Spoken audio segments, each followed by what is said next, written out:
Wraith by William Toney. Chapter 31, Illusions and Shadows. Aaron leaned against the apartment's window, his injuries still stinging despite Lilah's makeshift bandages.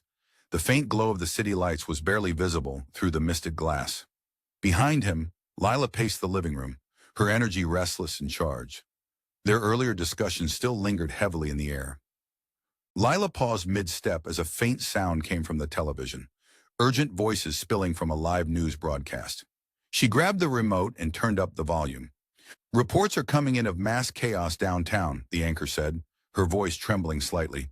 "Witnesses describe scenes of destruction, fires, collapsing buildings, and what appears to be widespread panic. Authorities have yet to confirm the cause, but they advise civilians to avoid the area." Aaron stiffened, his sharp eyes narrowing. He could already feel the pulse of something unnatural brewing downtown, an undercurrent of power that vibrated faintly in his mind. Lilah looked at him, her brow furrowed. "That's him, isn't it? Jason!" Aaron nodded. "It's him and Eris." Lilah reached for her jacket, slipping it on with practiced ease. "Then we're going." "You don't have to," Aaron started, but she cut him off with a glare. "We've been through this. I'm not sitting on the sidelines anymore." Aaron sighed, his instincts to protect her clashing with the reality that he couldn't do this alone. "Stay close, and if anything feels wrong, you run." Lilah tightened her grip on the spirit spear she'd summoned, its ethereal light casting soft shadows across the room. "Let's go." The chaos unfolds. The downtown streets were alive with panic. Civilians screamed and ran in every direction, their faces twisted in terror. Fires burned in seemingly random locations, licking the sides of buildings, while shards of glass from shattered windows littered the streets. The scene was eerily similar to what Aaron had faced before. Illusions crafted with precision to disorient and terrify. "This is worse than before," Lilah muttered as they approached the epicenter of the chaos. Aaron's jaw tightened. "He's getting stronger." Jason's illusions weren't just visual this time. Civilians moved through the streets like puppets, their movements jerky and unnatural. Aaron's stomach churned as he saw their vacant eyes, their expressions eerily serene despite the chaos around them. "Mind control," Lilah said, her voice hushed. "He's using them." "He's crossed a line," Aaron said, his voice low and dangerous. Suddenly, one of the civilians lunged at them, a sharp piece of debris clutched in his hand. Aaron sidestepped the attack, grabbing the man's arm and twisting it just enough to disarm him without causing harm. The man stumbled backward, his eyes glassy. "He's using them as weapons," Aaron growled.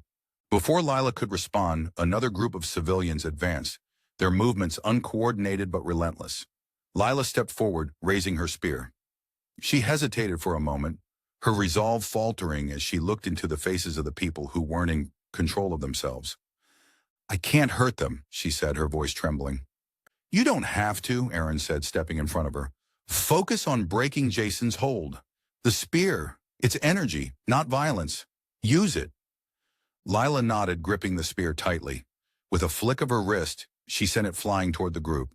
The spear glowed as it struck the ground between them, sending out a pulse of energy that stopped the civilians in their tracks. They froze for a moment, then collapsed to the ground, unconscious but unharmed.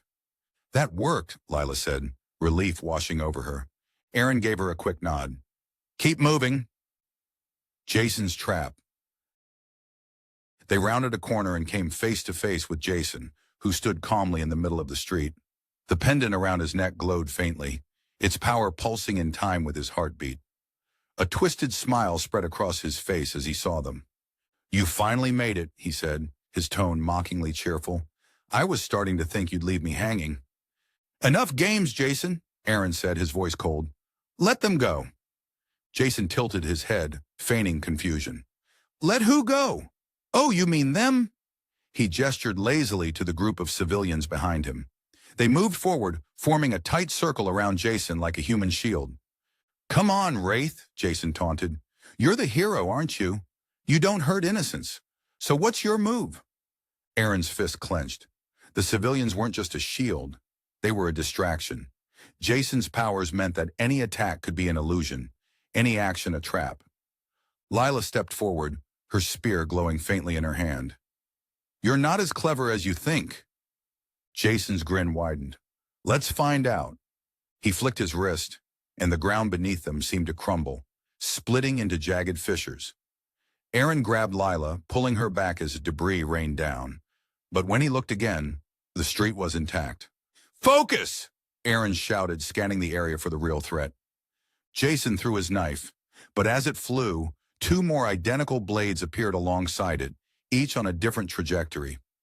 Aaron dodged the first and second, but barely avoided the third, which nicked his side. He staggered, blood seeping through his shirt. Jason laughed, the sound cold and sharp. "Getting slower, Wraith.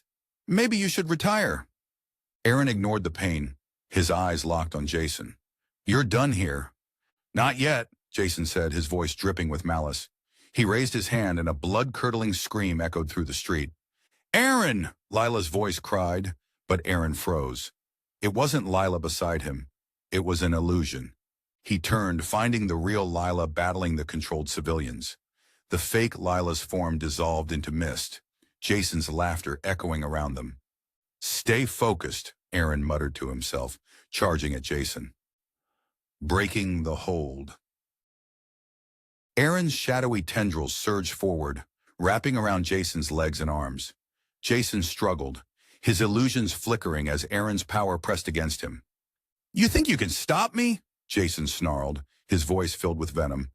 "You're nothing but a pawn, Allistor's little puppet." Aaron tightened his grip, his voice low and steady. "Maybe, but even pawns can take down a king." Lilah raised her spear, its glow intensifying. "End this now." Jason's grin returned, defiant despite his precarious position. "Not today." With a surge of power, Jason sent out a shockwave, forcing Aaron and Lilah back. The civilians collapsed, freed from his control, as Jason disappeared from their view. Aaron staggered, blood dripping from his side. Lilah rushed to him, her expression a mix of worry and frustration. "Are you okay?" "I'll live," he said, his voice strained. "But this isn't over." "Oh, you are so right. This isn't over. I'm done warming up." Jason's voice echoed like a disembodied spirit. "Buckle up, Buttercup. Now it gets fun."